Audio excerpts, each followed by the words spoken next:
So let's see your person's reading. This your person's reading is a part of my personal reading, okay? If you want to book a private reading with me, just comment down below. So your person's reading. What is happening right now?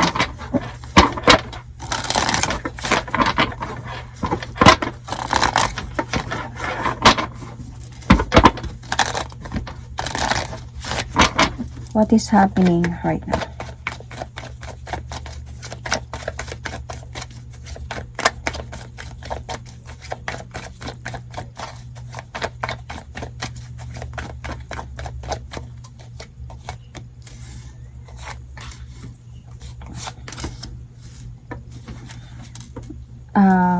You might be married.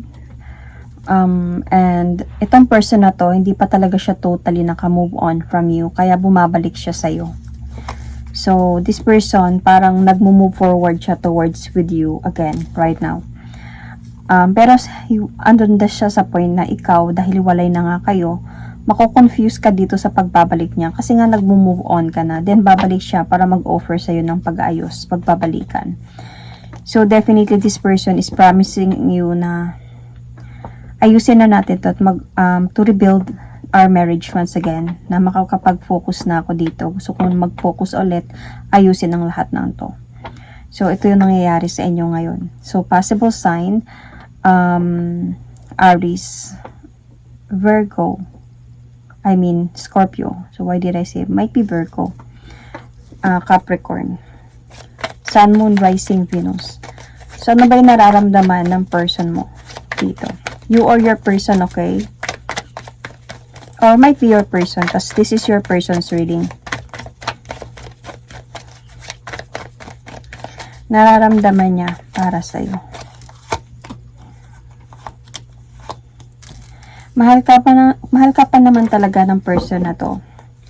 Yeah, it's all love. And siguro this time nakapagpili na siya ng maayos, ng desisyon, na babalikan ka niya at maayos, mabuo ulit yung family ninyong dalawa. So, kaya bumabalik siya, nag-offer siya sa'yo ng love dito para maibalik yung happiness, yung sparks, memories, good memories, great memories ninyong dalawa, na naalala niya yon at gusto niya sana maibalik yun at to continue that great story na meron kayong dalawa. Kaya he will going to do the action to move forward towards with you. Parang he or she will going to take the leap of faith towards a new beginning with you. Bahala na ako nung mangyari. Honestly, hindi siya prepared about this. Pero dahil nga sa gusto niya talaga na bumalik sa'yo at mag-ayos kayong dalawa, gagawin niya to kasi nga mahal ka niya. So, let's see. What is his intention towards you? Cancer, Scorpio, Pisces ang meron din dito.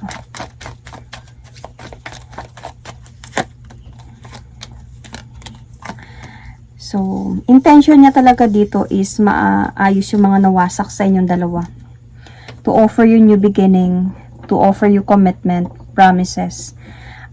Though I know that he or she knows that medyo mako-confuse ka talaga sa decision niya na to. Pero gusto niya kasi na tuldukin na yung dapat mangyari. Tuldukin na yung mga dapat tuldukin. May issue kayo from the past. I think cheating ang naging issue ninyo dito. Pero hindi niya talaga ginusto na umalis before. Parang siguro nag-away kayo, nagkagulo kayo. And siguro ayaw niya na lalo pang gugulo, lalo pang lalala yung sitwasyon. So, umalis na lang siya para wala ng away, wala ng gulo. And this time, he or she wanted na matuldukan na to. Okay? But then, you are confused about sa pagbabalik niya sa'yo this time. So, any plan from this person? Plan from this person towards you, towards your family, your marriage. Sa pagbabalik niya, ano ba yung plano niya?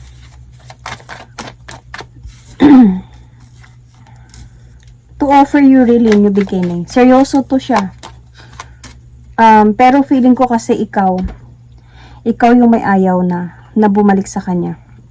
Pero this person, plano niya talaga na for the both of you to heal from this. Yung marriage ninyo, ayusin, to heal your marriage and to offer new beginning talaga. Kung mag-umpisa kayo ulit, parang ganun. And but you andito sa point na ikaw yung parang may ayaw na dito, or baka naiisip niya din to na baka galit ka sa kanya and ikaw yung hindi papayag na bumalik siya sa buhay mo. And sa totoo lang, dumating din talaga sa point on your part could be na whether to come back or not anymore, kasi nakapag-move on ka na dito sa person na to. Dumating sa point na naging lumala din yung problema ninyo before. And may mga lies, unfaithfulness, possessiveness, jealousy, controlling sa sitwasyon. Naging toxic din yung pagsasama ninyo before. Kaya nga nangyari to, nagkaroon ng away and juggledness. Feeling ko nagkaroon kayo ng issue about cheating, which nalaman mo na syempre married kayo tapos meron pa siyang iba. So napagsabay kayong dalawa.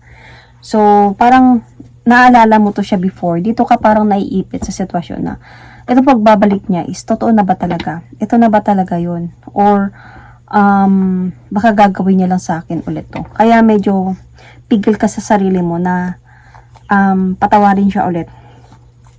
And, however, you are trying your best talaga dito na to gather information, the truth about this person. Kaya medyo guarded ka ngayon. Hindi ka masyadong nakipag-usap sa kanya or hindi mo pa talaga siya tinatanggap in a way. So, may tinatago pa ba siya sa'yo?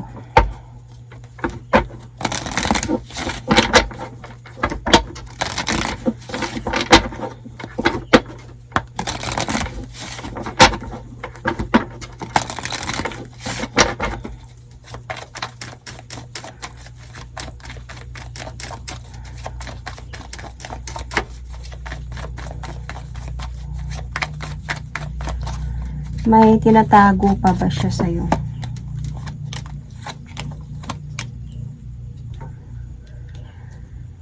Okay. Honestly, dumating din talaga siya sa point na naipit siya sa sitwasyon. Totoo, nagkaroon talaga siya ng iba. Pero nag-away din to sila. And right now, parang wala na sila nito. So, napagod siguro yung isa sa kakaantay kung kailan siya seryosohin ng person mo or kung kailan sila maging sila. Kaya lang, hindi pwede kasi nga kasal kayong dalawa. So, parang this time, yung other person na yon is nag-move on na siya. Nag-away sila, nagtalo sila. Kaya, somebody walk away na. Parang this person made a decision na tigilan na lang natin to. And, yun na nga, nagkama siya na dito ng decision na bumalik na nga sa'yo at ayusin na lang yung family niya. Pero sa totoo lang, ito yung hindi niya sinasabi sa'yo na however, gumugulo pa din sa isipan niya yung person na to. Kumbaga, iniisip niya pa din to. Kumbaga, as a point pa din siya na though kahit wala na sila, tinuldukan niya na to, gumugulo pa din to sa isipan niya. Pero hindi na sila nag-uusap nito. Kasi nga parang ready na din siya na bumalik sa'yo. Pero, meron pa din somehow sa isipan niya, deep inside, na parang gusto niya pang kausapin to. Siguro yung paghiwalay nila, hindi ganun ka-clear lang, maghiwalay na talaga. Siguro after ng away, and then nag-proceed na siya sa'yo at hindi na lang siya nakipag-usap, and para sa kanya wala na lang, ayusin niya na lang yung pamilya niya. So, yun yung siguro hindi niya sinasabi sa'yo. Pero para sa kanya yun, pinutol niya na yung connection nilang dalawa dahil nga gusto niya nang ayusin yung buhay niya. So, ano yung gusto niyang sabihin sa'yo na hindi niya masabi-sabi sa'yo?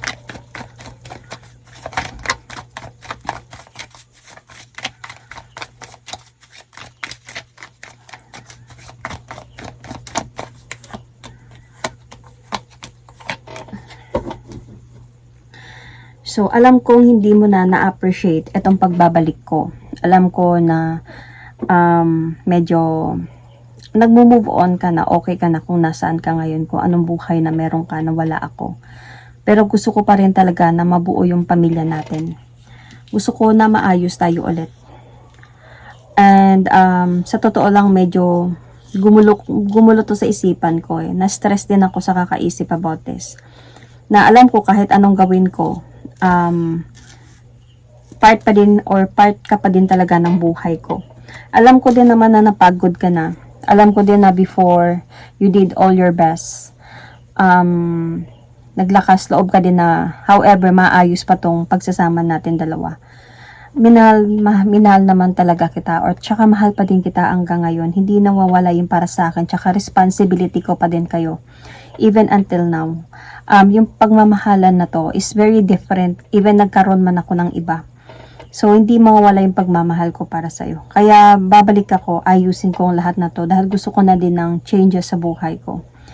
Alam ko na dumating talaga tayo sa point na akala natin na wala na talagang balikan to. Kumbaga, this is already the dead end. But hoping ako na magkaroon pa tayo ng rebirth together.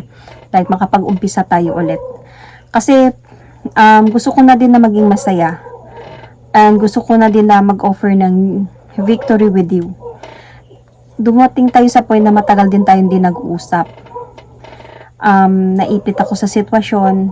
Pero nung time na yun gusto kitang kausapin eh. Kaya lang, nung time na yun meron pa nga akong iba. Nandyan pa siya. So, hindi ko magawang kausapin ka dahil wala din ako magagawa that time. Kasi naiipit ako sa sitwasyon. But this time, gusto kong maayos ng lahat. So, let's see. Ano yung pwedeng mangyari? So, maingay na. Sorry. Possible outcome na.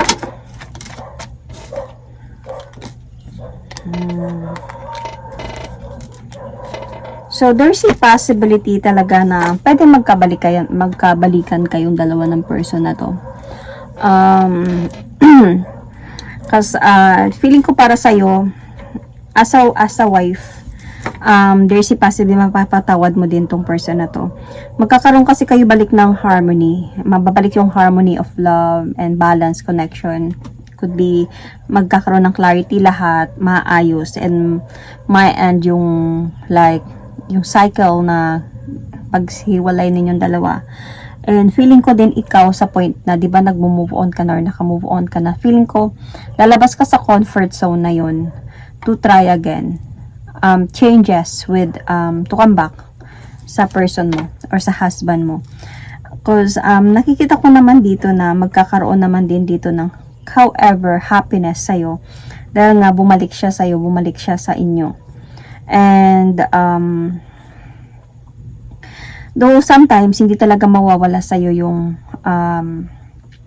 issue, hindi mawawala sa'yo parang yung trust, hindi na mababalik yun. Palagi, however, maiisip at maiisip mo talaga yun. Pero mahal mo din kasi tong person na to. Mahal mo din yung asawa mo. Though mahirap man, pero mapagdesisyonan mo pa din to na ayusin din itong marriage ninyo. Siguro hindi dahil sa'yo lang, kundi dahil sa pamilya na meron kayo.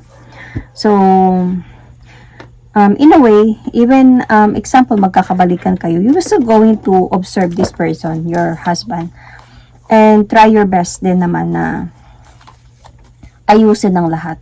So, yung person mo, hindi ka naman din sabihin na okay na, ayos na tayo, happy na tayo ulit or whatever. Siyempre, even if nagkabalikan na kayong dalawa, ikaw, minimake sure mo pa din sa kanya na hindi pa buo yung tiwala ko sa'yo. So, kailangan mo pang i-prove to sa akin. So, syempre yung person mo, yung husband mo, maghihintay pa din talaga to siya na kung kailan talaga na halos mabuo na yung tiwala mo ulit sa kanya. Do hindi madali na yon. Pero nakadepende naman yun sa kanya kung gagawin niya yung best niya dahil siya naman yung may kasalanan. So gagawin niya yung best niya na